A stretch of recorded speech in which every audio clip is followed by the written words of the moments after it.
మెదక్ జిల్లా వెల్దుర్తి మండల కేంద్రంలో ఆషాఢ ఉత్సవాలు ఘనంగా ప్రారంభించారు. ఆషాఢ మాసం మొదటి సోమవారాన్ని పురస్కరించుకుని గ్రామంలో గ్రామ దేవతలకు బోనాలు సమర్పించే కార్యక్రమాన్ని నిర్వహించారు. ప్రతి ఇంటి నుంచి మట్టి కుండలో నైవేద్యం తీసుకుని డప్పు చప్పుళ్లు, పోతరాజుల విన్యాసాలు, శివసత్తుల పూనకాల మధ్య బోనాల ఊరేగింపు నిర్వహించారు. అనంతరం గ్రామ దేవతలైన నల్లపోచమ్మ, ముత్యాలమ్మకు నైవేద్యం సమర్పించి మహిళలు మొక్కులు తీర్చుకున్నారు. రాష్ట్ర ప్రజలంతా సుభిక్షంగా ఉండాలని, వర్షాలు సమృద్ధిగా కురిసి పాడి పంటలు బాగా పండాలని గ్రామ దేవతలను కోరుకున్నారు.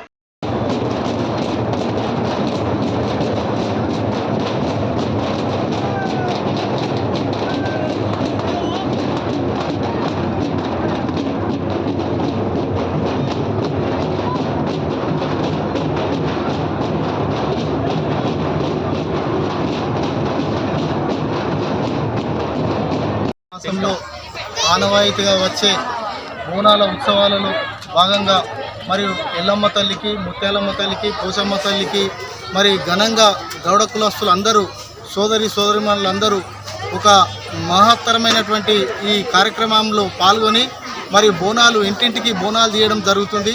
మరియు వారి పిల్లలు పాపలు అందరూ కూడా ఆరోగ్యంగా ఉండాలని, పాడి పంటలు అన్నీ సుభిక్షంగా పండాలని చెప్పేసి ప్రతి సంవత్సరం కూడా మరి ఇక్కడ బోనాలు తీయడము జరుగుతుంది. ప్రతి సంవత్సరం గౌడ సంఘం ఆధ్వర్యంలో నిర్వహించే ఎల్లమ్మ తల్లి మరియు ముత్యాలమ్మ, పోచమ్మకు బోనాలు తీయడం జరుగుతుంది. అందులో భాగంగా మరి ఈరోజు ముత్యాలమ్మకు, పోచమ్మకు బోనాలు పెద్ద ఎత్తున మహిళలందరూ కూడా, సోదరిమణులందరూ కూడా పెద్ద ఎత్తున వచ్చి గౌడ కులస్తులందరూ పెద్ద ఎత్తున మరి బోనాలు తీయడం జరిగింది.